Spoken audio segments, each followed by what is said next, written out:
Aujourd'hui, on parle d'un sujet super important, comment trouver ta passion. Et je vais te donner 7 astuces qui vont, j'espère, t'aider à vraiment venir trouver ce qui t'anime au plus profond de tes tripes pour que tu puisses aller droit vers tes rêves, vers une vie dans laquelle tu t'éclates et dans laquelle tu te sens épanoui. C'est parti, on attaque tout de suite.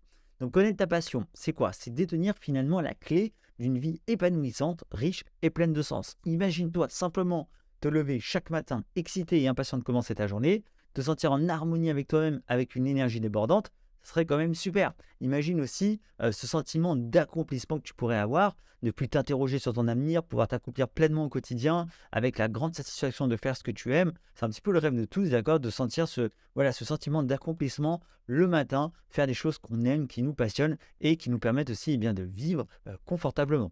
Donc le problème, c'est qu'aujourd'hui, en fait, pourquoi tant de gens n'arrivent pas à trouver leur passion? C'est parce qu'on ne prend plus le temps de réfléchir sur soi et c'est un vrai problème de société.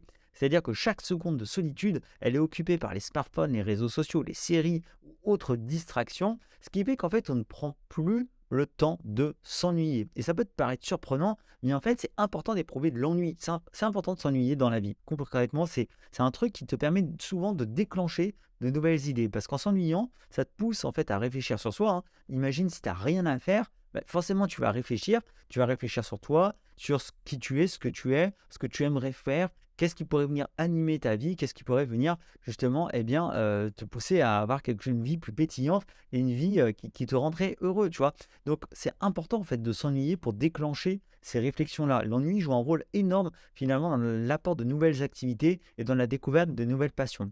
Mais en fait, le problème, c'est qu'aujourd'hui, on ne prend plus le temps de s'ennuyer parce que dès qu'on est un petit peu seul avec soi-même, qu'est-ce qu'on fait? On va sur les téléphones, on va sur TikTok, on va sur Insta, on se met une série, on fuit, en fait, on se fuit en permanence. On est toujours dans un monde un peu voilà, virtuel quand on est tout seul.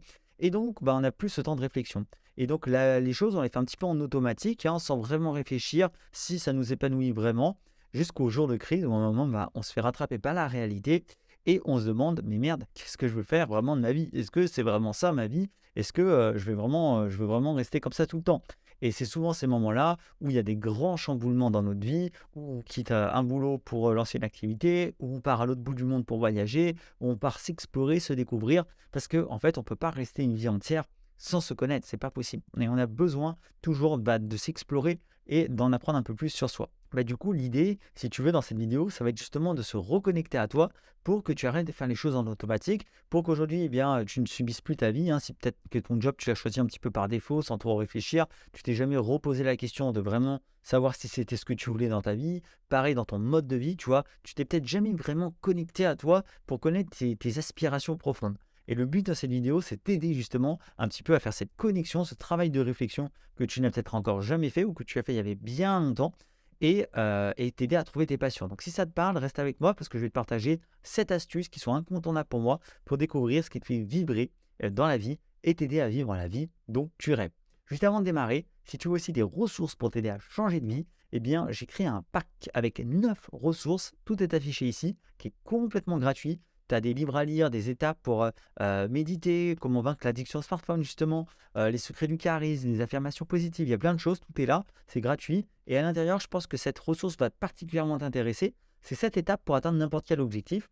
Donc si aujourd'hui, eh bien voilà, tu découvres ta nouvelle passion et que tu as envie d'atteindre tes rêves autour de cette passion-là, je pense que ça va grandement t'intéresser puisque tu vas voir cette étape très simple à mettre en place pour atteindre n'importe quel objectif dans ta vie. Et c'est complètement gratuit. Tu as juste à cliquer dans le lien qui est dans la description pour le récupérer. Donc c'est parti, je te propose qu'on attaque avec la première astuce pour trouver ta passion. Et la première astuce, c'est de faire une auto-évaluation. Et ça, c'est fondamental. En fait, faire une auto-évaluation, ça va permettre de mieux te connaître, hein, d'accord, en explorant tes centres d'intérêt, tes compétences, tes expériences passées. C'est vraiment ces 3 axes qui sont importants. Et en te connaissant mieux, bah, tu vas pouvoir t'assurer que justement, tes activités, tes choix au quotidien sont vraiment en adéquation avec toi, avec tes valeurs, avec tes talents, avec tes aspirations. Arrêter de vivre ta vie en automatique et vraiment te dire, OK, est-ce que ce que je fais là, ça correspond à ce que je suis au plus profond de moi? Et ça, c'est super important. Donc, pour faire une bonne auto-évaluation, comment tu fais ça? Premier domaine, tu vas réfléchir à tes centres d'intérêt. Donc, tu fais le point sur ce qui te plaît vraiment. Quelles activités te procurent du plaisir aujourd'hui? D'accord? Note toutes tes idées, même celles qui te semblent insignifiantes, on s'en fiche. Tu notes tout, tu prends un petit bout de papier, tu notes toutes tes idées. toutes les activités qui te procurent du plaisir aujourd'hui. Il n'y a pas de bonne ou de mauvaise réponse. Sois juste honnête avec toi-même. Dis-toi vraiment: «OK, qu'est-ce que je kiffe faire aujourd'hui dans la vie?» et tu notes tout. Ensuite, tu fais pareil avec tes compétences et tes talents naturels. Quels sont tes points forts? Est-ce que tu es doué pour communiquer, pour résoudre des problèmes, pour créer? Réfléchis un peu à ce qui te vient naturellement et facilement et même à ce que les autres peuvent dire de toi, hein. Peut-être qu'on te dira: «Ah, tu es super doué, pour résoudre des problèmes informatiques. Ah, tu es super doué pour, parler à l'oral» et cetera. N'hésite pas à noter un peu tes points forts, tes talents naturels et ces compétences, en fait, bah, justement, ça peut être des indices qui viennent peut-être dénicher une passion. Tu as peut-être un don, dont tu as pas forcément confiance ou conscience, pardon, ou une facilité dans certains domaines et que tu pourrais peut-être exploiter et qui peut-être vont te passionner si tu les approfondis un peu plus. Donc prends le temps de noter aussi ces compétences-là. Et puis analyse tes expériences passées. Pense au moment où tu te sentais pleinement engagé, satisfait. Regarde, dans ta vie, si tu réfléchis un petit peu, il y a forcément des moments où tu t'es senti super bien, où tu as fait des choses vraiment qui t'ont apporté un vrai bonheur, tu vois, un truc où tu te sentais accompli. Ben, c'était quoi ces activités? Qu'est-ce que tu étais concrètement en train de faire? Là, ça peut être un projet personnel, une expérience pro, même un simple passe-temps, d'accord? Mais c'est important de les lister parce qu'elles aussi peuvent révéler des éléments clés pour découvrir ta passion. Donc voilà, l'idée, c'est vraiment que tu fasses ces listes, hein, des activités que tu aimes, des compétences que tu as, des expériences que tu as passées. Et à partir de là, voir s'il n'y a pas finalement des choses assez logiques qui se dessinent, ou en tout cas des récurrences qui te permettraient justement, eh bien, peut-être de mettre le doigt sur des passions que tu aurais peut-être pas soupçonnées, ou alors prendre conscience tout simplement qu'en fait, tes activités, tout ton temps libre que tu passes, c'est toujours autour d'un même domaine et que peut-être que c'est ce domaine-là qu'il faudrait venir approfondir un peu plus. Donc ça, c'est super puissant pour prendre conscience un peu de qui on est et de ce qu'on fait au quotidien. Alors ensuite, l'astuce numéro 2, c'est quoi? Ça va être d'explorer aussi de nouvelles activités. Donc là, l'auto-évaluation, ça te permet de faire le point sur tout ce que tu as fait, sur tout ce que tu es actuellement. Mais une autre astuce pour t'aider à trouver ta passion, c'est aussi d'aller vers de la nouveauté. Ça te permet de stimuler ta créativité, de développer ta curiosité. Et en fait, en te confrontant à l'inconnu, tu apprends à t'adapter, à résoudre des problèmes et à prendre des initiatives. Et tout ça, bah, ça va augmenter tes chances de découvrir des centres d'intérêt potentiels qui te passionnent. Et c'est possible en fait que ça se trouve ta véritable passion se cache aussi dans un domaine que tu n'as tout simplement pas encore exploré aujourd'hui. Donc c'est pour ça qu'il ne faut pas se fermer à de nouvelles activités, à ce que tu connais déjà, mais ne pas hésiter à explorer de nouvelles choses. Peut-être que ta vraie passion, en fait, tu l'as juste pas encore rencontrée en quelque sorte, hein. Parce qu'il faut arrêter de croire qu'une passion, c'est un truc où dès le début, dès la naissance, on sait qu'on veut faire ça. Il y en a à qui ça arrive, mais c'est pas le cas pour tout le monde. Et souvent, une passion, elle vient aussi avec le temps, avec nos expériences qu'on a bâties, notre vie, notre évolution. Et bien finalement, on se retrouve à se passionner par de nouveaux sujets qu'on n'avait peut-être pas soupçonnés avant et dans lesquels on est prêt à en faire notre métier. Donc c'est pour ça qu'il ne faut pas hésiter à explorer en permanence. Donc pour explorer, sors de ta zone de confort, bien évidemment, hein. Parfois, on trouve sa passion en se confrontant à l'inconnu. Donc essaye vraiment des activités auxquelles tu n'aurais jamais pensé. Ça peut être un sport, un art, une expérience sociale, n'importe quoi, d'accord? Essaye tout simplement d'explorer de nouvelles activités. Et puis, important pour ces activités-là, note tes impressions et tes sentiments après chaque expérience, d'accord? Prends quelques minutes pour noter ce que tu as ressenti, tes émotions. C'est un vrai indice, hein, pour déterminer si une activité peut devenir une passion. À titre d'exemple, moi récemment, j'ai tenté un café philo pour la première fois de ma vie. Je suis allé débattre avec des inconnus autour d'un sujet philosophique. Bon, bah, j'ai bien aimé, mais ça m'a pas fait non plus ultra vibrer. Et j'adore la philo, j'adore débattre, échanger, mais je me suis pas dit soudainement, purée, il faut que je sois prof de philo ou voilà, il faut que je me lance à devenir, je sais pas, expert en philosophie ou autre, d'accord? C'est vraiment pas du tout un truc où je me vois faire un métier. C'était juste un bon passe-temps, quelque chose que j'aime bien. Mais ça m'a permis un peu, voilà, de mieux me connaître sur ce domaine-là. Et puis là, pareil, prochainement, je vais faire un stage de comédie musicale parce que j'aime beaucoup le domaine artistique. Je vais explorer ça. J'ai jamais pris de cours de chant de ma vie. J'avais fait du théâtre, mais j'ai jamais dansé non plus de ma vie. Je vais faire ces 3 activités-là pendant un stage. J'ai aucune idée de si ça va me plaire ou pas en mode un petit peu plus professionnel, mais je vais le faire. Je vais explorer ce domaine parce que j'exclus pas peut-être que là se trouve aussi une véritable passion que j'ai jamais eu l'occasion vraiment et bien d'explorer en profondeur dans ma vie. Donc tu vois, c'est vraiment ça, sortir de sa zone de confort, c'est se lancer dans des nouvelles activités où tu soupçonnes peut-être avoir des choses qui pourraient t'intéresser et tu vas un petit peu les explorer, quoi. Voilà, et ça rejoint d'ailleurs donc l'astuce numéro 3 qui est le test de la curiosité. L'idée, c'est un petit peu comme la zone de enfin, comme de faire de nouvelles activités, sauf que ça va être d'approfondir en fait des sujets dans lesquels tu te sens déjà à l'aise. C'est-à-dire en gros, le test de curiosité, ça te permet d'identifier les domaines qui te passionnent un petit peu et de les explorer plus en profondeur. Et en suivant ton instinct et ta soif de connaissance, tu vas pouvoir dénicher peut-être des centres d'intérêts connexes qui vont te correspondre et qui vont aussi te permettre de t'épanouir pleinement. Concrètement, comment faire tout ça? L'idée, c'est que tu vas identifier les sujets qui suscitent déjà ta curiosité. Donc, quels sont les sujets qui captent ton attention, ceux pour lesquels tu pourrais passer des heures à lire, à regarder des vidéos, à discuter avec d'autres personnes, vraiment des sujets déjà que tu adores. Ensuite, tu vas faire une liste de ces thèmes et tu vas prendre le temps de les explorer plus en profondeur. C'est-à-dire que tu vas vraiment creuser, tu vas faire des recherches, en apprendre davantage sur les sujets. Tu vas t'immerger carrément dans les domaines, d'accord? Lire des articles, des livres, des conférences en ligne, n'importe quoi comme ressources qui te permettent vraiment d'apprendre à bien connaître le sujet.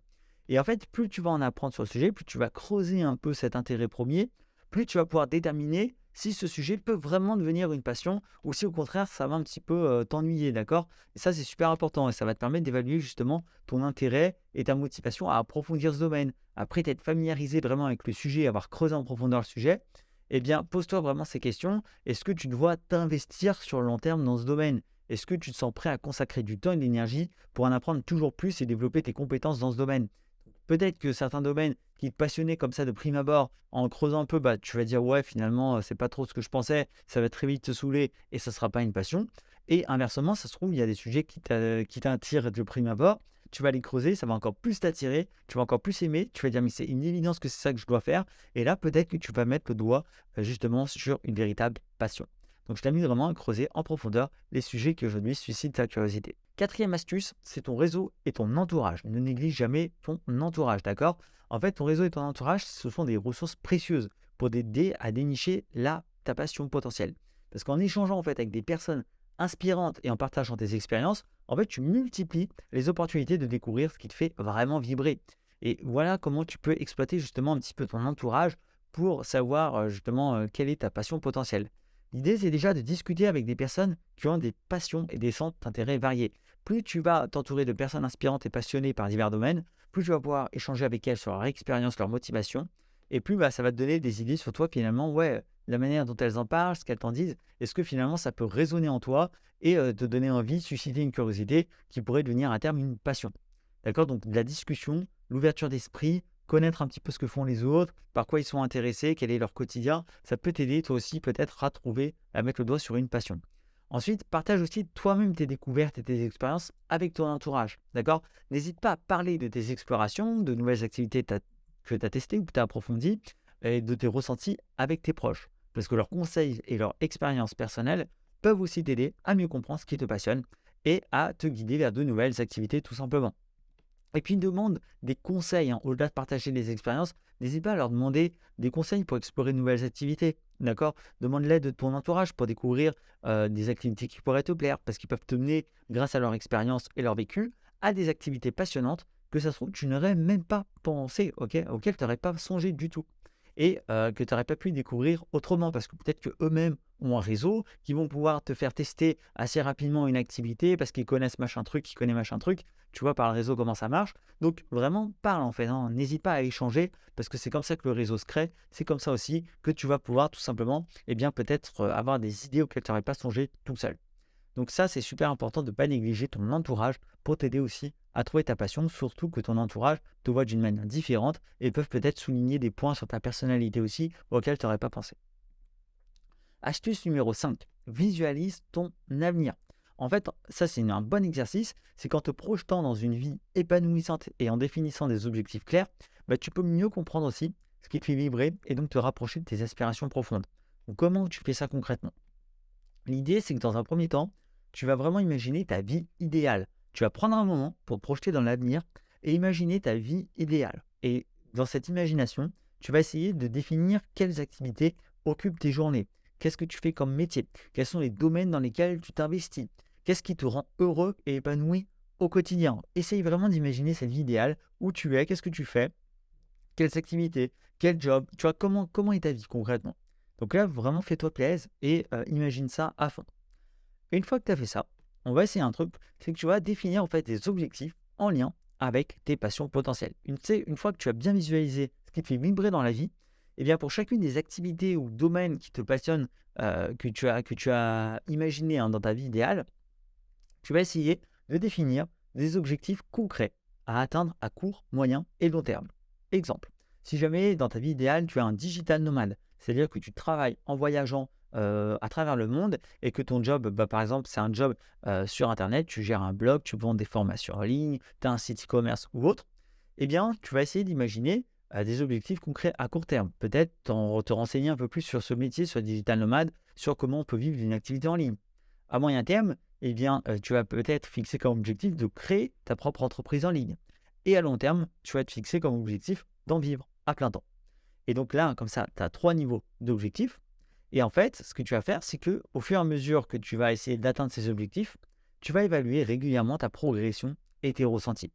Et donc, est-ce que au fur et à mesure que tu avances, te sens toujours aussi passionné par cette activité? Est-ce qu'il y a toujours le même sentiment un peu d'épanouissement que ta visualisation au fur et à mesure que tu avances? Est-ce que ça t'apporte de la satisfaction et du bonheur d'avancer vers ces objectifs-là? Et ça, c'est important avant de passer à l'astuce 6, parce que justement, ça va te permettre au fur et à mesure que tu avances, que tu progresses, et bien un peu de jauger si finalement cet objectif c'était un peu un truc idéal et que c'est pas ça qui te passionne vraiment, ou si justement, en fait, ce que tu t'imaginais en vie idéale, au fur et à mesure que tu t'en approches, tu confirmes que c'est vraiment ça qui te fait vibrer. Et dans ce cas-là, tu as peut-être là aussi mis le doigt sur ta vraie passion. Donc c'est pour ça que se visualiser, s'imaginer dans sa vie idéale, c'est un très bon exercice aussi pour s'y prendre autrement, pour essayer de trouver bien, ce qui nous fait vibrer. Sixième astuce, liste aussi ce que tu ne veux pas. Ça peut être un bon moyen. Si jamais vraiment tu n'arrives pas à trouver ce que tu veux, essaie de réfléchir à ce que tu ne veux pas dans ta vie. Tu sais, parfois, tu ne sais pas vraiment ce que tu veux faire malgré les réflexions. Donc, une autre façon d'aborder le problème, c'est de réfléchir à ce que tu ne veux pas dans ta vie. Donc, premier point, c'est déjà de réfléchir à tes expériences passées ou présentes désagréables. Quelle expérience tu as vécue qui t'ont particulièrement déplu? Quelles sensations tu ne veux plus jamais revoir dans ta vie? Et qu'est-ce qui te fait se sentir vraiment mal, d'accord? Essaye un peu de lister tout ce que tu veux plus, les expériences, les sensations, les émotions que tu as vécues. Voilà, de quoi tu en as marre vraiment et que tu es sûr que tu ne veux plus jamais revivre. Et donc en fait, tu vas lister ces différentes expériences. Donc tu vas faire une liste, comme on l'avait fait dans la première astuce. Et à côté de chaque expérience négative, eh bien, tu vas noter qu'est-ce qui pourrait t'empêcher de le revivre. Exemple très simple. J'ai détesté avoir un patron. Moi, c'était quelque chose de réel, hein. Moi, j'ai détesté vraiment avoir des patrons. Donc ça, c'est une expérience désagréable que j'avais vraiment plus envie de revivre. Et donc, en solution, en truc potentiel, eh bien, je me suis dit, je pourrais devenir entrepreneur. Et c'est exactement ce que j'ai fait. Et ça a été une véritable passion. Je suis passionné par l'entrepreneuriat depuis des années. Et d'accord, et je suis entrepreneur depuis des années. Donc, tu vois qu'en fait, en partant parfois de ce que tu ne veux pas, d'une expérience désagréable, si par exemple aujourd'hui tu te plains, voilà, que je sais pas, tu as pas assez de temps libre, que tu te plains que t'as pas assez de place il y a pas assez de place pour la créativité dans ta vie ou autre, eh bien en fait, tu vas noter tout ça, ce dont tu en as marre, et à côté tu vas dire: «Qu'est-ce que je pourrais faire en fait pour ne plus vivre ça?» Et tu dis: «Tiens, je pourrais faire ça, je pourrais faire ça». Et là, grâce à ces déclics-là, enfin grâce à ces solutions-là, tu peux justement avoir un déclic qui peut mettre le doigt sur une nouvelle passion. Donc c'est un bon exercice aussi qui permet à ton cerveau de s'y prendre autrement pour essayer de trouver ce qui te fait vibrer. Et puis enfin, dernière astuce, c'est aussi ne pas parler que d'activité, mais aussi parler de valeurs fondamentales. Donc en fait, en identifiant tes valeurs aussi, ce qui te caractérise, tu vas avoir aussi une meilleure compréhension de ce qui te fait vibrer et de ce qui est important pour toi. Donc tu peux aussi orienter tes recherches vers des activités, des domaines qui sont en harmonie avec tes valeurs, d'accord? Pas juste du plaisir, pas juste quelque chose que tu t'imagines bien faire, mais aussi donc des activités qui résonnent avec tes valeurs, ce qui augmente tes chances de trouver aussi ta véritable passion. Donc essaye de réfléchir en un premier temps à tes priorités. Qu'est-ce qui compte le plus pour toi dans la vie? Est-ce que c'est le bien-être de ta famille? En termes de valeurs, là, on parle bien sûr, hein. Est-ce que c'est la réussite professionnelle? Est-ce que c'est la justice sociale? Est-ce que c'est la créativité? C'est quoi les valeurs qui t'animent le plus finalement dans ta vie, celles pour lesquelles tu es prêt vraiment à te battre? Réfléchis à ça. Et ensuite, analyse tes actions et tes décisions passées. Pense à des moments de ta vie où tu as dû prendre des décisions importantes et où tu as agi de manière instinctive. C'était quoi les valeurs qui ont guidé ses actions et ses choix? Tu sais, parfois, il y a des moments dans la vie où tu as un choix crucial à faire et où tu n'as pas beaucoup de temps pour faire cette décision-là. Et bien souvent, c'est ton instinct qui prend le dessus parce que c'est tes valeurs les plus intrinsèques qui sont en toi qui vont prendre le dessus et qui vont t'aider à choisir. Et bien, essaie de réfléchir à ces moments-là de ta vie où tu as dû faire des choix importants, un peu de manière instinctive. Et justement, essaye de réfléchir pourquoi tu as fait ce choix-là. Qu'est-ce qui t'a guidé? Quelles ont été les valeurs qui t'ont guidé vers ces actions et ces choix? Et ça peut te donner une idée de justement ce qui te passionne et des domaines pour lesquels tu es prêt à te battre toute ta vie. Et puis, n'hésite pas à faire aussi des exercices de réflexion sur tes valeurs. Pose-toi des questions sur ce qui te rend fier, sur ce qui te fait ressentir ta gratitude, ce pourquoi tu es reconnaissant au quotidien, ou encore ce que tu défendrais coûte que coûte. Parce que ces questions t'aident à réfléchir sur tes valeurs personnelles et des potentielles passions. Donc, on a vu ensemble 5 astuces, enfin 7 pardon, pas 5, 7 astuces pour t'aider à découvrir ta passion. Donc, moi, je t'encourage vraiment à prendre le temps d'explorer chacune d'entre elles et à t'investir dans cette quête passionnante parce que tu vois qu'il y a beaucoup de travail à faire pour vraiment trouver ce qui nous plaît. Ce n'est pas un claquement de doigts, c'est normal. Mais n'oublie pas, connaître sa passion, c'est déterminer aussi et détenir la clé d'une vie épanouissante et pleine de sens. Ça demande un peu de travail, ça demande de s'explorer, peut-être de se planter à certains moments, mais une fois que tu vas avoir trouvé ce qui te fait vibrer, ça va dessiner un chemin de vie qui va être assez clair pour toi et tu vas voir que ta vie va être beaucoup plus simple sur beaucoup d'aspects et surtout tu vas te sentir épanoui au fur et à mesure que tu avances vers cette passion-là et que tu peux la pratiquer. Donc ça vaut vraiment le coup de faire ce travail-là. Je te rappelle que tu peux aussi récupérer ton pack Changer de vie avec 9 ressources à l'intérieur qui sont complètement gratuites, dont un document dans le pack, pardon, qui va t'aider à atteindre n'importe quel objectif en 7 étapes. Voilà, moi ça a été un plaisir de faire cette vidéo. Si ça t'a plu, mets un petit pouce bleu pour l'aider à se référencer, pour que d'autres puissent l'avoir aussi. N'hésite pas à t'abonner à la chaîne pour ne pas louper les vidéos suivantes. Et puis on se retrouve très vite dans les prochaines vidéos. Ciao!